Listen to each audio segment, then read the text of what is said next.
So I love introductions because they usually pick the great things that you do, right? The real story is that I think it was Thanksgiving of my junior year in college. I come home and my dad says to me, "Son, let's go out and have a beer." And if any parent has had to have that conversation, you know, from my perspective as the son, that something was coming. So we sit down and he says to me, "Derek, your mother tells me that you are going to graduate with an undergraduate degree in criminal justice and a minor in zoology." And he says, "Son, like any other good boomer parent does, if you want to be a zoo cop, you are more than welcome to. We will support whatever your decision is." And I said, "Dad, I have no idea. I'm like any other one of my friends. I'm just going to graduate and we'll see where life takes me." I think the best part was when my alma mater called me from Southeast Missouri State, which is actually where I got my undergraduate degree. If anybody's here from there, no. And they said to me, "Hey, would you come talk to the undergraduate students?" And I said, "About what?" And they said, "Your work in criminal justice." And I said, "No, not going to happen." So, what we've been doing. So I've had the lucky opportunity to, and in part I have to give my supporter a little bit of plug, the Case Foundation, who's been underwriting our research over the last 4 years and for the next couple, to try and understand. And we use this word engagement so much. I mean, this conference is kind of about that. But what we're trying to do is to understand what makes that millennial, that 20 to 33-year-old, connect with a cause, involve in a cause, and give with a cause. Now, you can use the word engagement, but when you're trying to research something, I just can't say, "Well, we know that we need to engage millennials," because our professionals like you will say, "Well, what does that actually mean?" And I'll say, "Well, it means that they're going to connect in a social media maybe environment or through an email, and then that's going to lead to an action of involvement, which might lead to another action of giving." But it doesn't necessarily mean it's the ultimate action, which is sharing the cause with friends. So what I'm going to share with you today is the why and how of what we know around millennial engagement, connecting, involving, giving. And I'm going to do it very differently than probably most speakers should, right? Some researchers say, let's focus on the why and then we'll get into the how. I'm going to flip it and we're going to focus on the how first and then get into the why, which will end and then we can ask some questions from there. Sound like a plan? All right. So let's go ahead and get started. So what we know is that what I'll call MCM, which is, we're in the nonprofit field, so we have to have acronyms for things. So this is millennial cause motivations. What does it happen when they're motivated and how they do it? And so there's a couple things that are happening, and probably while I go through this, you will notice some attributes of your workforce, some of your donors, and other things that you've worked with overall. So it'll be fun to see what it ends with. Motivations are based upon how we interact in different types of environments. What we have to understand today is that the millennial generation, those in their 20s and 30s, largest generation in the United States, represents $300 billion in consumer discretionary spending. This is why you guys are so focused on us overall. Now, here's the funny thing about that number, is that although that number is very large, it doesn't necessarily mean that they have it. How many of you have millennial children? Did they ask you for some money recently? Yeah. So, this is what we know, is that this consumer discretionary spending, this $300 billion, a lot of it, from things that we don't necessarily need but want. And what happens from there is that we start to get things from a consumer mentality. Your marketing departments help to influence decision-making, actions that we take, and so forth. But here's something that we have to realize with millennials, is that millennials move between sectors without ever realizing they're doing it. So at one moment, I'm buying a product, and then the next minute, I want to do good. Sometimes I want to blend the two together, but for the most part, I want to, in the environment that I can, try to affect the cause that I care about, essentially. And what we do is we feed into this what I will call cause impulsivity. A lot of the millennial giving that we have studied over the course of the years, now it's been 4 years, is that the first reactions in giving are participation, primarily led by peers, in a very impulsive environment where you ask them. For instance, we sit down at the beginning of the year and we do a couple different things of how we get our research. The first thing we do is we always do a baseline survey to figure out what people really kind of think, and then we go out and monitor behavior. Monitoring behavior is really interesting because what you do, what people say and what they do, as your research arms will probably tell you, is not always the same thing. So at the beginning of the year, we'll ask them, hey, Derek, how much did you support with causes last year? And they'll give me a number. Do you think that number is accurate? Never. Who says that it's always lower? Who says it's higher? It's lower every time. And here's why. So we'll sit down and we'll say, all right, can you show proof of donation that you did action? And that's then we have to explain what, like I need receipts, and then we go through this whole discussion of thing, and I need you to email them to me, put them into a Dropbox, show that what you actually did this last year. So we go through them and we'll say, this is interesting. You told me you donated $300, but in essence you actually did $450 this year. So go back, why? What's the difference? And then I'll say, why don't you list your top charities that you donated to, and then we'll see the ones that you actually did. And what they'll say every time is, that's for my friend John. That's for my friend Alice. That's for my friend. Those are not donations. I was helping them with their issue, not necessarily mine. I don't view that as my philanthropy. I view it as a helping of a peer in that environment. And oh yes, Run, Race, Walk World and all of that, they happen to gave and sponsored and did things that we might think might be philanthropy. But what really happens is this impulsive moment where friends, peer, and so forth ask us to help one another, and we do it. Does it necessarily mean to them that it's giving or participating in a larger environment of philanthropy overall? Not necessarily. What's also interesting is the other thing you should know that we do is we do usability testing on websites, nonprofit cause websites with millennials to see what they actually think. We put solicitations in front of them, call to actions, and get real reaction to what's going on. So this is what we've noticed, is that this sense, if you've ever developed a website, how many of you have been a part of that? It's an ongoing ever project, right? Always late, always ever growing. Well, this is what your tech people will always tell you, right? There's this form of usability, how the user gets to the site and how they interact with things. Well, what's so funny is that usability, in essence, are the 5 core things on the right-hand side.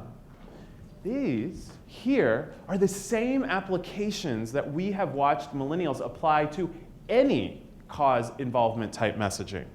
So for instance, did I learn something really quick from it? Does it look bad?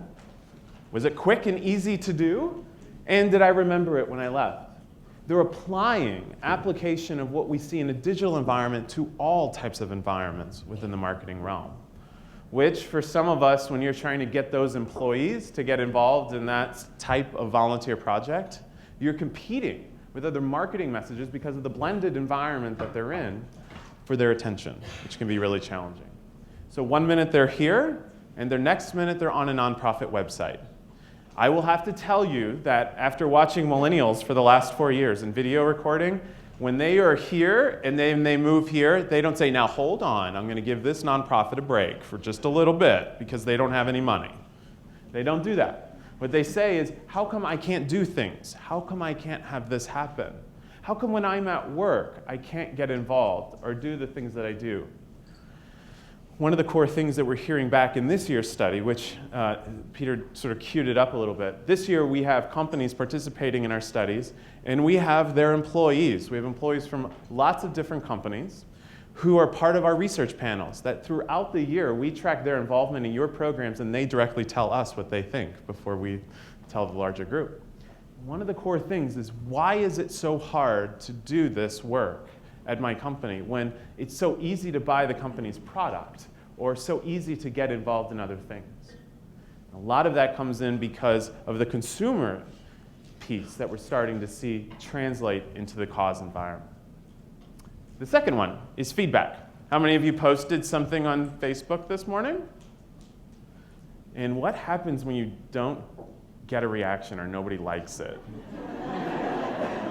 It's so awkward, right? So in that moment, what you're telling yourself is, I completely have to delete this post because my friends hate me. My friends hate me right now. So yes, it is true that millennials, and especially probably seen this in the workplace, I have millennials that work for me, they ask for feedback a lot. Well, we live in an environment where feedback happens all the time. But it's a different form of feedback. In today's older, well, I would say 4 years ago, 4 or 5, we have to report the impact of gifts. We have to report the impact of so forth. What we are really good at is reporting when we're completely done with our work. This is Generosity Water. Yes, there is another water organization besides Charity Water. Generosity Water does a couple different things. It's fascinating. They decide that, you know what, there are 7 points along the trail that we do till we get to our impact. And the thing that we're going to do is report to you the process that we're going through. How many of you want to just know that action is occurring versus waiting for it to be done? It's like saying to your doctor, you go in for a cancer screening and he says, thank you, we'll get back to you in 12 months, hang in there, and we'll let you know what happens. We don't today. The first time I took the GRE, I had to take it twice. But the first time I took the GRE, I remember that it was between the year when it actually became online. Has anybody ever taken one of those tests and it was still in the old mode where you would get the paperwork in the mail? It was a dreaded 3 months, right? So you're like, where is my future going to go? Have you ever taken the LSAT, all of those things? Well, the year I took the GRE, I got done with it, and it was in this big computer testing area. And you always know where everybody else is in the test, because when you got towards the end, it says, are you ready to see your score? Immediate feedback. And everybody else is sweating. We're all like, oh my gosh. So you look around, it's like a social test right there. And then you click it, and you're like, okay, life is going to be okay. I can get into the schools. Others were very disappointed, leaving, crying, all of that, of course. But that's in a form of feedback. We've sort of put it into our society as well. And when we look at the corporate sense, we get this question constantly coming back when we're tracking millennials. Whatever happened with all those great projects we did, where we rallied the company to go do all of this, and then it feels like we're rallying the company to go do something separate again, for somebody new, for something that we've never heard of. Millennials do remember your cause work, by the way, throughout the years. And they're asking, you know, what is happening with that? Well, that kind of goes into a couple other things that we'll see later on with assets. But common response that we'll get is, we do a lot of great things, I just don't know what it really means or whatever happened to it. The third one, we'll talk about blending. I mentioned earlier that we are now together blending our societies and our sectors more than ever. Your CSR, your community work is part of your for-profit enterprise and all of those things.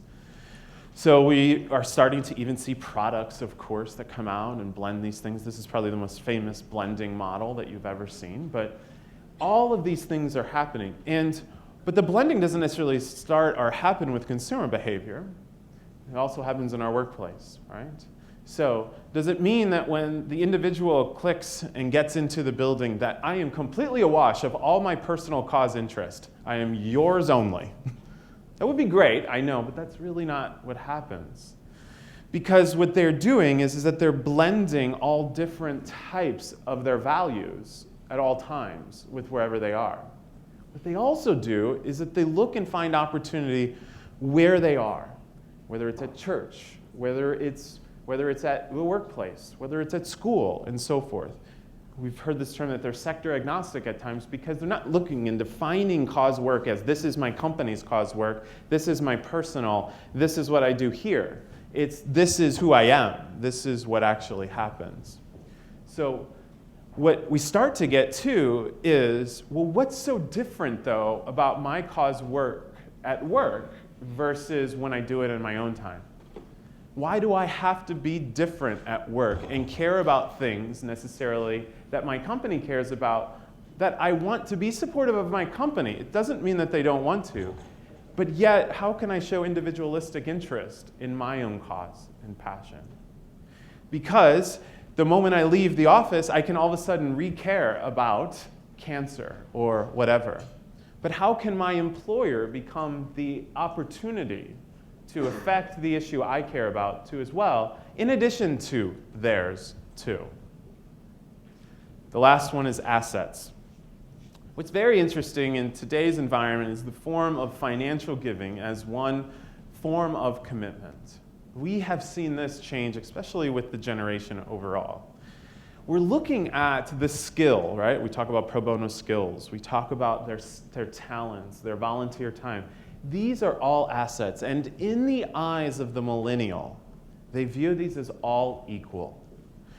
My time, my skill, my money, my work, all of those things are equal together. Money is an opportunity, but I have other assets to give. You see campaigns like this. Donate your voice to spread.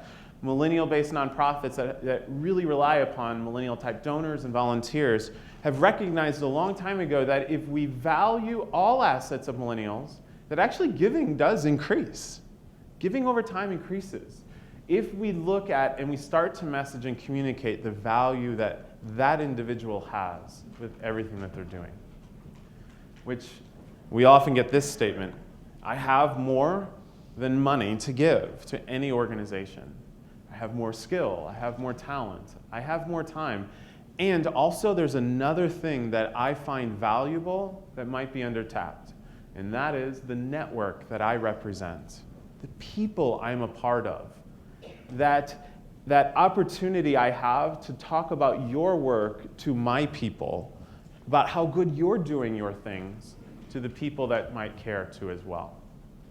Which kind of leads us into another aspect, which is social. I always love this when we'll get some organizations will come to us and say, Derek, well, we started a Facebook page. That's our millennial strategy. Right? And I always love, too, when we have these expectations that once you start it or are out there, everybody just comes, right? That's right. So we started the Facebook page, and for some reason, we only have 10 people. It's like a complete shock. Well, what happens in our social environment, and one of the best books, if you haven't read it, is Paul Adams, besides ours, thanks Peter for the plug, was Grouped. In Grouped, he is actually from Facebook, and he talks about the social dynamics between people in digital environments as well as in others. And what we discovered is something that we probably all knew, but we thought these social networks influenced us so big. What actually happens is a core group of 4 to 6 people influence a lot of our decision making, our processing, our actions, and so forth. So we tested that out. We wanted to figure out whether or not the millennial is inspired by a small amount of people, a large amount of people, an influencer they've never heard of, a celebrity in all of this. And it always outweighs it. And actually, it's still 4 to 6 people even in the cause space. And one of those happens to be parents that were very influential within cause environments. What's also interesting, too, is that although they're very influenced by those 4 to 6 people, they value that whole network as a whole as an asset to give. That's the opportunity we have, right? So if your company does something really great or with an organization, how can you ask your employees to also share a story with it? Share that aspect that actually begins to describe the environment that they're in. Which is then, how can I help organizations with my work friends on my own time? And we've also starting to discover in this other pieces is that actually workplace giving, workplace volunteering is happening in small cohorts within the larger spectrum. You see this happen all the time, right? Your small self-organized work peers that exist, that start to happen. Well, with millennials, because they're very social in environments, they're attaching to 4 to 6 to 7 or 8 other employees and then saying, hey, I've got a group of people, and you probably have received this request, we're interested in doing something. What do you think? Can we participate? And then what goes through you is, which is a challenge, this is where we're going. This is not necessarily on our list. Let's discuss, and we'll get back to you. Definitely a larger challenge that we're seeing. All right, actions. How many of you ever signed a petition online? Yeah. So some laugh and say, petition signing doesn't necessarily have any wherewithal with the organization. It doesn't really do anything. Well, I hate to tell you this, but really, that is an action that most of the general public in the non-nonprofit public corporate CSR space value as an internal expression of value. It really is.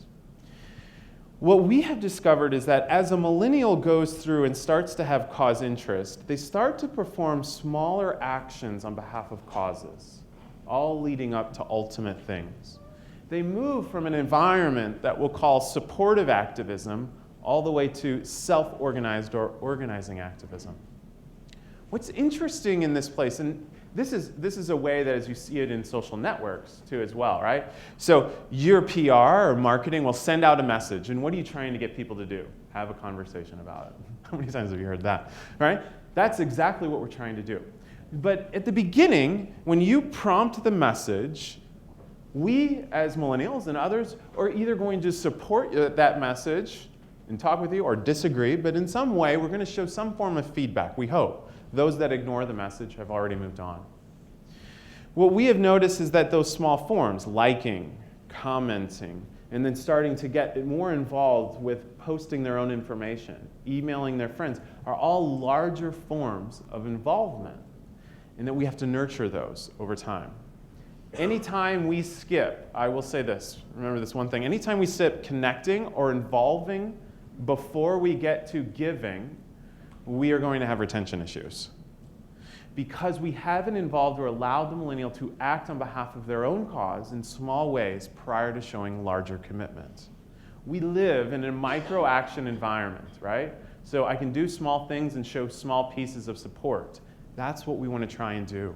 So when you release CSR stuff or you talk about how you're going to do something, what's the small action we want our millennial employees to take with this?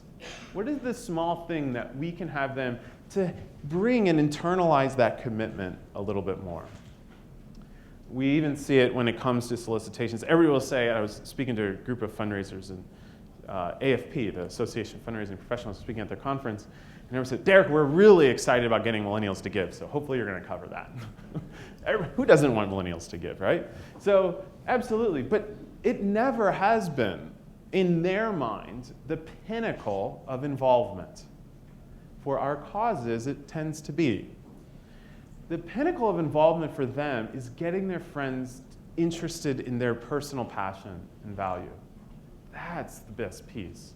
We see it all of the time. When we do interviews or we do focus groups, it's, well, how do you know when somebody else cares or is interested? And they'll say, well, I was really excited. They never say, I was really excited to donate the $10. What they do say is, I was really excited to get 4 or 5 of my friends, my mom and dad, involved in this cause. That was the most important thing to them. So us as a field need to look at it and say, we have a continuum. We've got this small action, and even if it's a volunteer project, we're bringing all of your employees. What's the next step? What's the next piece that they can move and go from there together? So it also means that we're getting a lot of this, and a lot of the feedback we're getting from the millennial employees today is, seems like we're doing these big projects, and then I'm filling it personally between there, my value and passion, but I would love for my work to do that as well. And that means smaller actions along the way between these projects to show value, of course. All right, let's talk about solutions. We're always the solution, right? Have you ever seen centric language that says you, the employee, are the ones that, employee-centric, donor-centric, all of that stuff. It is true that we, and millennials in particular, are very interested in helping the one, the individual. I can show you video recorded, I can show you response rates, that any time that we talk about groups and masses of people, it has a 55% response, lower rate than ones when we talk about helping one, helping a family, doing these kinds of things. And every year we tend to focus on big, big numbers to engage the individual to help the individual. And that doesn't necessarily matter anymore. So when we look at a solution, what's also happening too is that we're starting to get some feedback in this year's study that says, are we really helping them or the individual? I love what we do. And I applaud my company's interest in community. I applaud them going out and organizing things. But how do I know that after I leave, this is good work? Because, now here's the other one, because the other organizations I support or follow show that to me on a constant basis. So, but I want to do that too. I want to know that what I do at work matters for them or that individual. Now, that's hard because now you have to work with your organizations to try and report that back.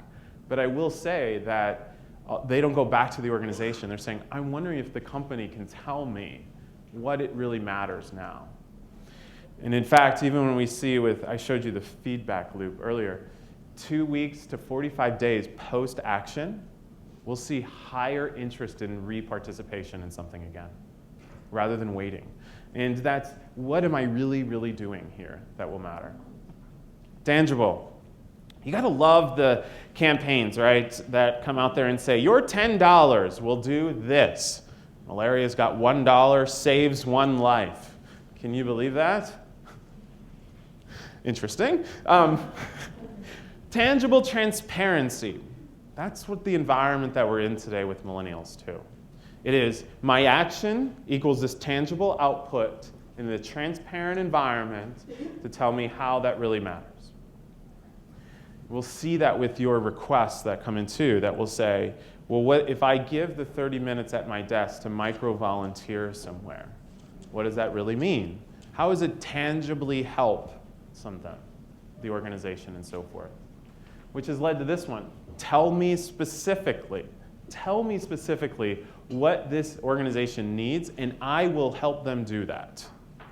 And in fact, what we heard in a recent focus group that we just did too is talking about the individual saying back to us after they participated in some company stuff, I went and I did this and it felt like they didn't need it.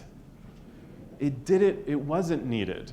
What I really wanted to do is I actually bought into the cause my company had or partnered with, but it didn't seem like I really helped them with what they really needed.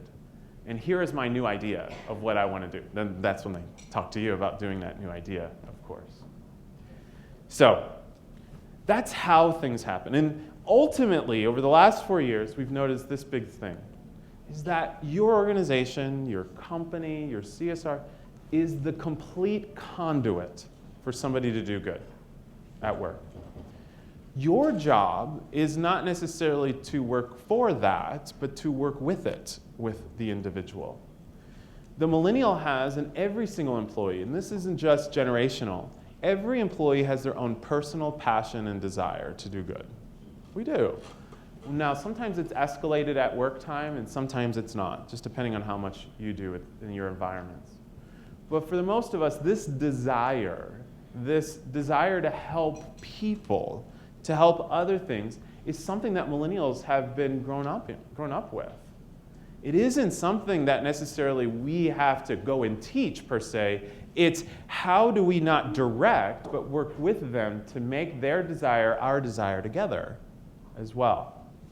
What's also interesting, too, is you see this, and this is a generation that for the first time, they have received service and learning in schools for a very, very long time. And thanks in large part to a lot of you, who helped make that happen.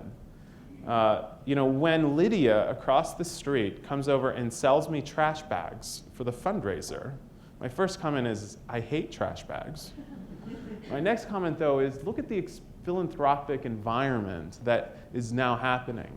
Now, yes, there should be lessons that go with it, and then my wife's like, please, this is like the wrong day. Don't ask Derek, because he's going to make some comments about where does it all go and all of this stuff. And so my wife's like, just cut the check. Or when we're doing the sponsorship, right? Kids are doing sponsorship, 1 mile, all of those things. I always love those too, because in that time when they come over and they ask you for sponsorship, you know what goes through your head? I wonder how healthy they are. Like, could they do 10 miles and I could really lose a lot of money in that environment? But what it really happens is that they're going about and talking about causes and they're fundraising and they're doing other things. Well, this environment is built in. And it was funny because when we got to the college, when we started to look at why millennials would talk about events a lot of events, all the time. My first participation was through an event. I want to work on events, I want to do all these, like, what is the event deal? Well, then they finally, events have been brought all the way down into the K-12 system for a very long time. So they're used to that type of model. But does it necessarily hit on the desire? And the answer is no, right? So their desire to help people, especially in the workplace, is built upon 4 things that we've noticed. The first one is that we all have desired jobs. We all do. Not all of us are working at them right now. You don't have to raise your hand if your boss is in here. We will not do that. But we all have a job that we desire to hold. We all have, you've heard the statistic, right? The millennial will have 20 to 25 jobs before they retire. Where my dad always told me, Derek, you should go work for the government or some big company because they offer fantastic benefits. And I said, I don't want to do that. And then that was a whole, why don't you want to have health benefits? And then it was this whole discussion about, I'm like, let's not have that. Remember, I'll go be a zoo cop. We'll be completely fine. Zoos have great benefits, right? So we have this desired jobs. And yes, it's true. The generation is desiring a job that doesn't necessarily do triple bottom line, but what it does is it feeds their own personal passion and desire. And what the biggest thing that we'll all hear about is purpose. Their purpose and what they want to do. For some of us, it takes us a long time to find what that is. For a millennial, they'll sort of move on and see if it happens right away. The second one is that the career path that we take leads us to that desired job and a feeling of purpose. The actions we take at work for causes fuels that career path and purpose every time. When we'll talk with millennials, number one thing they'll say is, I was really excited that the company exposed me to this stuff. That actually adds value. Now, they might follow it up with, it's not necessarily where I want to go or do, but the exposure is an interest that I really care about. The third one is the experience.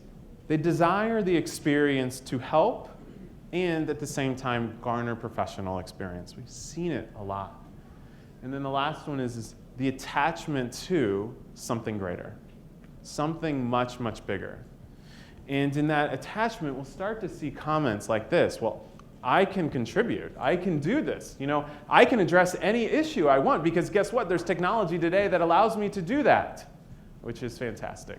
The second one is I can create any movement I want to with my peers and family and friends. And then, of course, we'll get this. I can be involved in small and large ways when I want to, how I want to, and so forth. And then lastly is I can do good right now and not wait for anybody to stop me. In essence, true. If we right now wanted to do good, we could all make it happen. And we could take out our phones and make that absolutely occur. Which leads us to the second piece of why. And that's, they're asking why. And the other one is, do I need you now to do good? Because what they're saying to themselves is, do I need the company to do good, or if the company isn't interested in the desire that we share together or something that I'm interested in, I'll just wait. I'll wait till 5 o'clock and do it on my own. Lost opportunity, of course. So the answer is yes, we need companies to do good, and we need our companies with our employees to do good together because we know the value of that. As we talked about earlier, that's sort of been started to ingrain.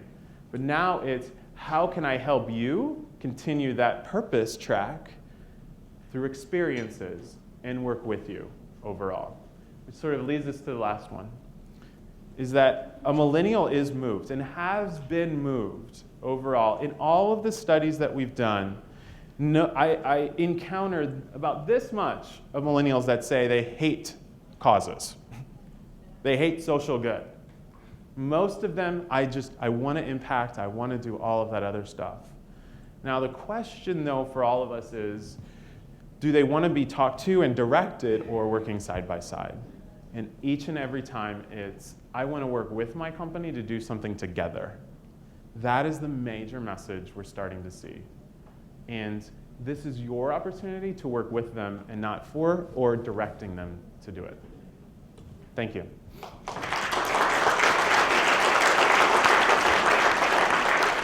I think they were going to take some questions if we have time. Yeah. Hey, Steve. Good. I'm going to grab a water. So my question is, go ahead, grab water. Go ahead. Hold on. My question is, what will millennials think, act, and do when they look like me? The longitudinal, right?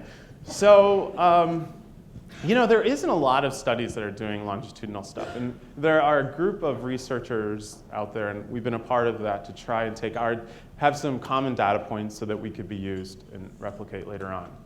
So this is what we do know, is that over the course of time in higher education and learning, we create more filters in our philanthropic and cause involvement. So that will stay the same. And we do know that even in the millennials that are in the higher brackets, like 30 to 33, they're dwindling down the number of causes and number of interest areas. So that's very similar to all others, which is why so many causes are interested, because they want to be part of it now and hopefully part of that selection later, of course. When you look at how much they give and volunteer, they're doing a substantial amount of it. And in fact, when you compare the generations, at times it's much higher. So we anticipate that to continue and happen. But I will say that we have moved forward with making cause work easier and faster. And also to involve what we would call passive forms of cause work versus active forms. So the active form would be, I see you in person, I'm doing service, all of that, versus the passive part. We've continued to see the rise of more, I can do good work by sitting here, and all of that. So we don't see that leaving in the future, only because more technology will make it faster. So, yeah. You might want to. I don't know if it goes through the live stream, but. Okay. So first of all, I just want to say I'm a millennial.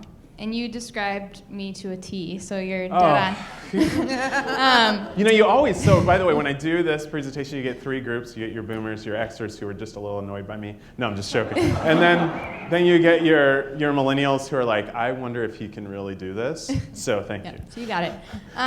My question is about payroll deductions. It seems like a lot of companies prefer to do payroll deductions, and I've heard from other organizations that, and I don't know if this is necessarily true, that if an employee gives through payroll deduction, they tend to give more. But you also mentioned that for millennials, they're not necessarily interested in as a long-term commitment.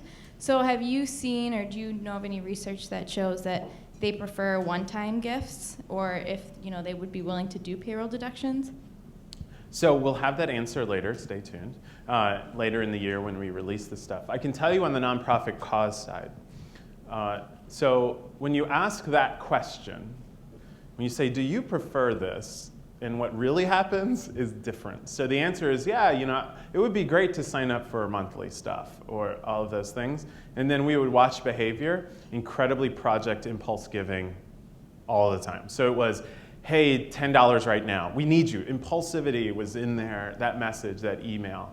So, but what I would say is that, and I don't have the answer for you yet, but what we have noticed is that those organizations that use those one-time giving opportunities to then take that track forward and say, okay, great, now here's the next way that you can impact the organization or impact the cause, and then introducing monthly giving in there. We have seen about an 8 to 9% higher participation rates in monthly giving that way.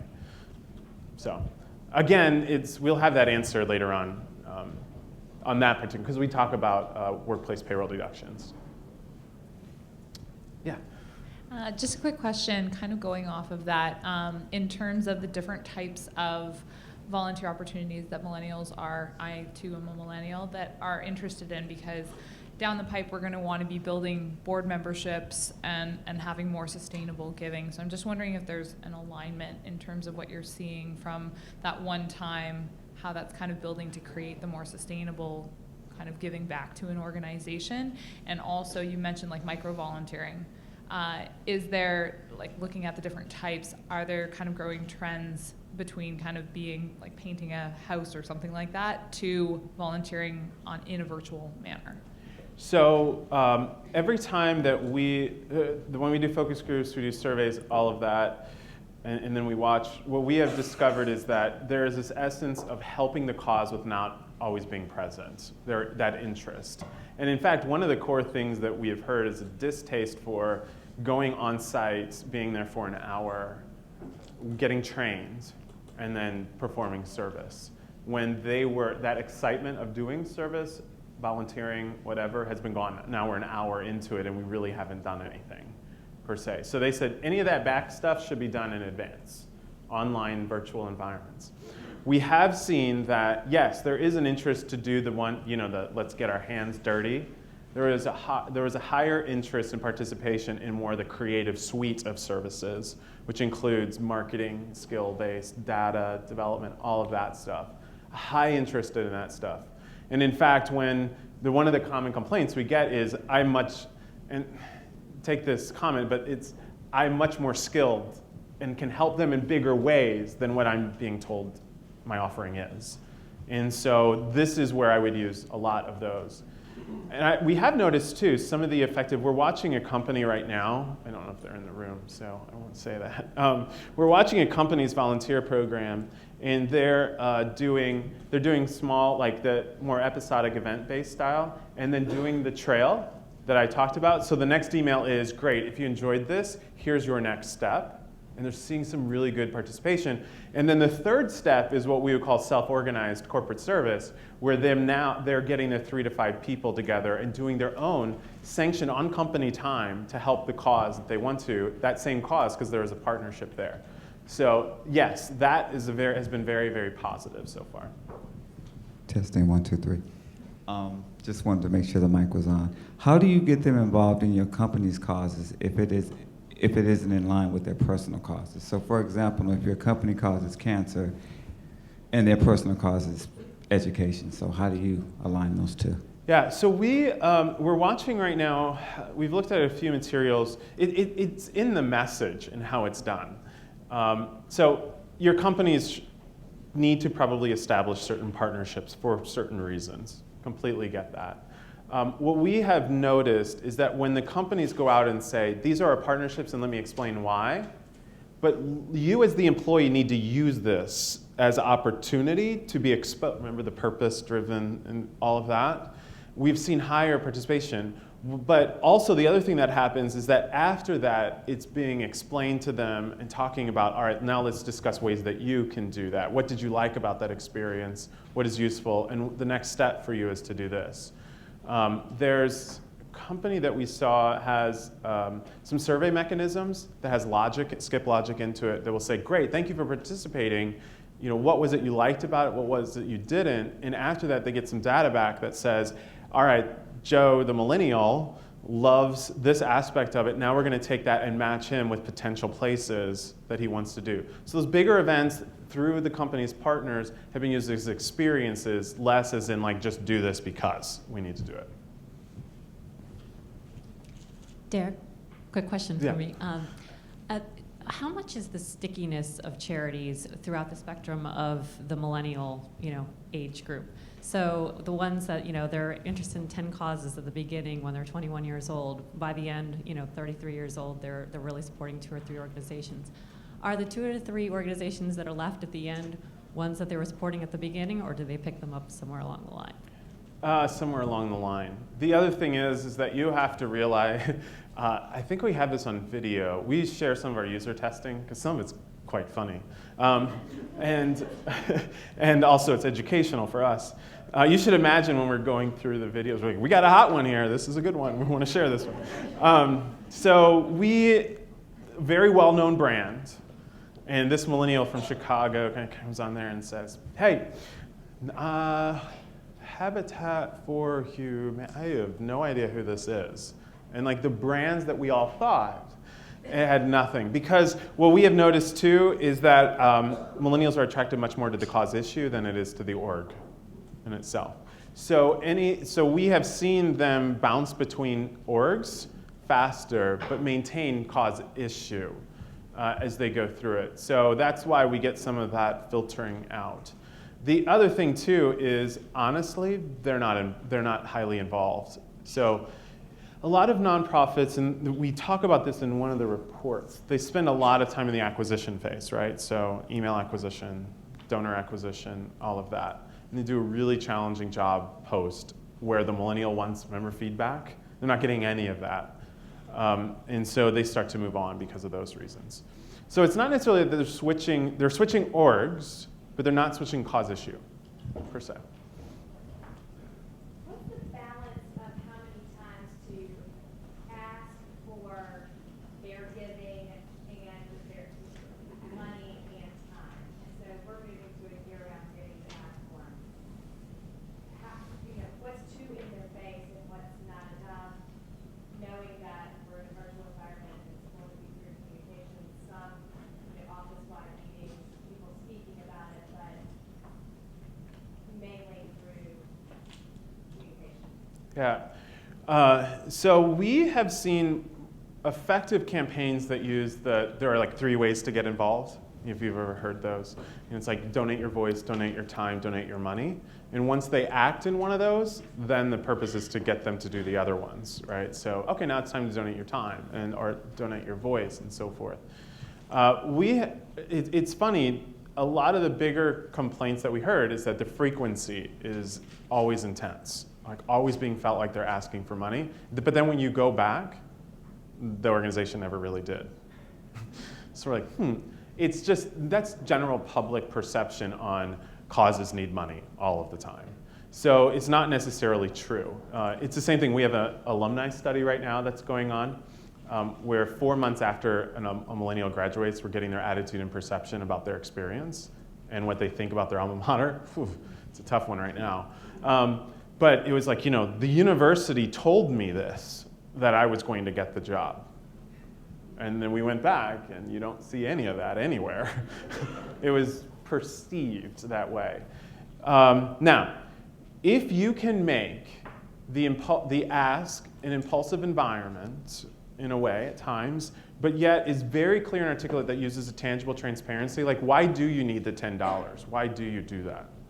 Is there a match and all of those things? If it's just a general request, you're going to get some pushback. And so we've seen that only work maybe 2 to 3 times a year. But if you can be very clear about why the additional need exists for them to give in a very small amount, you'll get some response. So I didn't give you the frequency per se, but if you're doing more than 5 requests a year constantly without mixing in other things like donating time and other stuff, I'd be a little nervous for you. You'll get some pushback at some point. Always have year-round giving available. Just depends on how much you direct them to it. Hi, my name is Lindsay Bussum with the World Bank Group. So a lot of nonprofits are constantly striving to build stability in their support structures, their funders, their volunteers, et cetera. And what you've just described here is a group of supporters that don't want to provide or don't naturally provide that. And I'm wondering, as we're working between the millennials and the nonprofits as kind of a go-between, to what degree should we be talking to the millennials about, hey, the way to support your cause is to provide stability for this organization, and to what degree should we be talking to the nonprofit saying, hey, you need to change your models and adapt to who these millennials are? It's an and both, but it's in how we message it to the millennial. I'm trying to remember what organization does this, but them talking about that giving $4 above this tangible thing that you do means that we get to do the work we do. Now you can choose to opt out of that if you want to, but honestly, we need that support. So if you don't give it to us, then we have to go elsewhere and find it. Versus saying, going through the whole general operations type of conversation. What's very interesting too is that there's Liberty in North Korea, Link, they have a lot of millennial donors. They'll use peer fundraising campaigns and say 100% of the gifts in peer fundraising that they do are contributed to the cause, an organization, where they'll use, so that's that environment. Maybe on other email fundraising pieces, it's not the case, and they're trying to explain what those things are. Now, the thing would be is that the nonprofits should be focused upon gradual education with the millennial over time. And so, will they be attracted to probably that initial request of keep the lights on scenario? Probably not, per se, as much as they will be attracted to the peer influence, that $10 request. And then it's from there that it's the organization's duty to begin to weave into post-communication that says, that gift that you did this, and X amount of that went here. This is where you come in, and this is how you help us if you can continue to do that. That's where we're lacking. That's where the causes in the field are really, really lacking. We're doing this other test in the future where we actually give money to millennials and have them donate and watch from afar. It's like secret donations to watch the behavior and what happens. And there is not a lot of post-communication. And there's not a lot of education that just says, and it goes like all the way to the heart of it, right? If you don't continue to contribute, it's almost like bad-mouthing the donor. Then we can't keep this on, or we can't do that. I don't know about you, but anytime you hear that message, you're going to have probably an adverse reaction to it. Yeah. What are the best ways to communicate the messages? So it's been interesting because 4 years ago we started this and Facebook was fantastic, and then it started to get more visual platforms for social networking, even as we've gone through there. And as much as people say email is dead with this generation, it's not true. We haven't seen that from our own research. We continue to see email being the highest transaction and participation portal. Now, it depends if we always, like in the self-organized piece, giving the millennial some pieces for them to message on their own, that's the best scenario that you do. So what we have to now create is messaging for the masses and messaging for our self-organizers. Those are two marketing pieces in CSR that we should be doing now going forward. Because yes, we have to get the whole company wide, but we're gonna have this small peer self-organized group do that. And so supplying them with some small pieces, they're going to shape the message. Don't worry about how that, give them some confines. But in general, they'll take it from there. We've also noticed that clearly one-statement emails, and we have this on our site. I can share that with you at a later date. But very clear emails that avoid nonprofit jargon, like the word community and impact. Try to avoid those. I know you guys love them. I know you do. But in posts, video and all that, they're like, who is the community? Or who are we talking about? You can just say the same thing, we're going to go help fifth graders in Indianapolis today. It'll be much better. So much clearer. We've even had it down to one image, 150 words, one dedicated email button to go do an action. That's it. I think she's got the mic for you. Okay, so I have maybe a multi-part question, but we'll start simple. So in terms of, we talked earlier a little bit about what the millennials want to give, and you had mentioned, giving them money to make a donation. You had just mentioned something like that. As an employer, do they prefer to spend the employer's money on things like that, for us to give them an opportunity to spend our money? Or would they prefer time and things that are embedded into the workplace to volunteer? So we'll have that answer completely this fall, but we are seeing the latter much more, is the time and the ability to go out and do something on their own, self-organized way, too. Okay, and then we also talked about, past scenarios being about ROI for the company. So how do you see, and we also heard that millennials will change jobs 20 to 25 times. So from the employer's perspective, why do I want to embed this in the company? Am I doing it to keep the employee? Am I doing it to make them feel better about working for me, having a good experience there? Why do I want to spend my resources to let them bring it into work with them? There's a higher expectation today that the company is going to have some do-good work in some manner. And that's, again, because this generation has been growing up with service in schools, philanthropy, all of this stuff. So they get it in college, they get it in high school, they get it in grade school, and then all of a sudden, once they leave college and they go to their employer, it just stops. It won't happen. And so they're going to anticipate and look for those things. Now, we are trying to answer the question of, during the search for jobs, in the talent side, how important really was it? And we'll have that answer later on. But what we're seeing so far is it is important, but it's not necessarily during that process as much as it is to retain and keep going forward. So, in addition to that, I would say that the millennials find value in entities that provide opportunity for them. So it depends on how you value internal talent from that standpoint. All right. I thank you so much. I'll share with you this. If you're ever interested in, if your company wants to Derek. Yeah. Sorry. We had one more. Boy, sorry. that like came out of nowhere. I am so sorry to cut you off. I there. like it. I just had one more question. These tactics target millennials, but do we find that they also work on the older generation? So are we, cannibalizing donations from the older generations by using these methods? The answer is no. And in fact, and this is I love the setup. The way that this generation is coming in is changing the way that almost all generations communicate. I mean, do you remember case statements from nonprofits? They used to be like 25 pages long of why they exist. Could you imagine even getting that in an email anymore? Yeah, so our preferences have changed overall. And this generation is driving that change. They're the ones saying, let's communicate visually and all of that. But I will say it's also getting general public now. And that's honestly because companies, we want that $300 billion consumer discretionary spending to be part of our company too, on the business side. So we're attracting almost all that way. So I just mentioned that if you can find out all of our research on the millennialimpact.com. If your company ever wants to be a part of the studies, there's no cost. The Case Foundation underwrites us to do this and to educate the field. So go there. And we produce all of our research for free. That's part of their stuff. So I thank you for your time today. I wish you all the best.